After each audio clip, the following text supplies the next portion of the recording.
It's time for another video. So, for the past couple of weeks, we have seen the unbelievable. All the plats are looking better on PS5 than Xbox Series X. When I made my initial complaint from almost a year, from so many months ago, over half a year ago, have been proven wrong. And I was already proven wrong before then because I had to do my research and I had to do a lot of looking into what Sony was doing. The efficiency, the optimizations, the new routes. And not just looking at these consoles, but also what's going on in the new PC graphics cards. Um, it's led me to believe that we're reaching a new roadblock in Moore's Law. Um, Moore's Law, sorry. I believe that, and I've said this before, but I think it really needs repeating. We're having a problem with multi-core. I mean, it's always good to have more cores, but if you don't have the power to get them all running concurrently, we're at a new roadblock. This is a big deal because we're at the point now that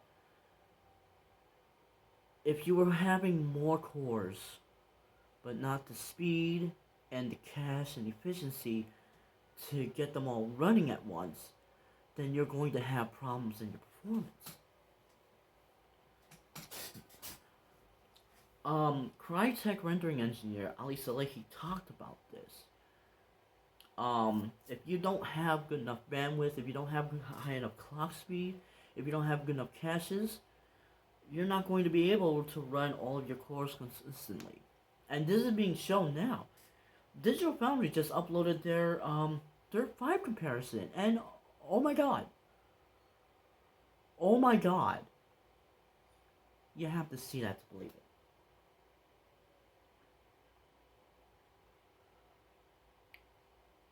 The narrow and fast approach with the PS5 is working. Is working. For how much longer? Don't know.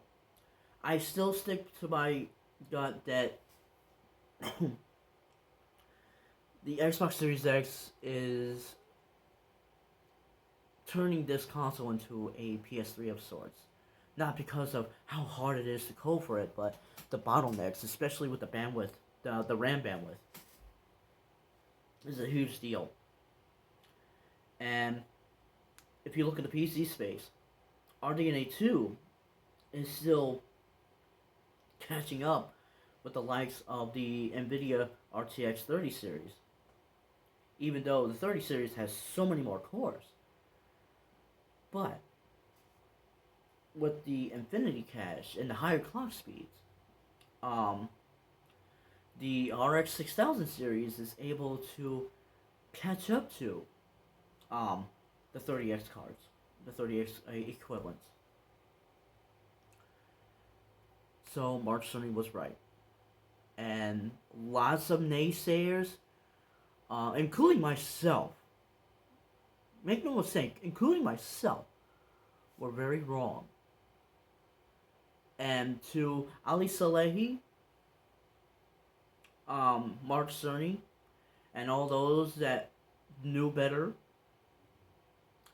I apologize. And I think everybody else should also apologize because this is a huge deal. But it also asks the question, what are we going to do with technology for the future? How are we going to compensate for maintaining performance? Um, if you put in too many cores for the power draw, the workflow to catch up.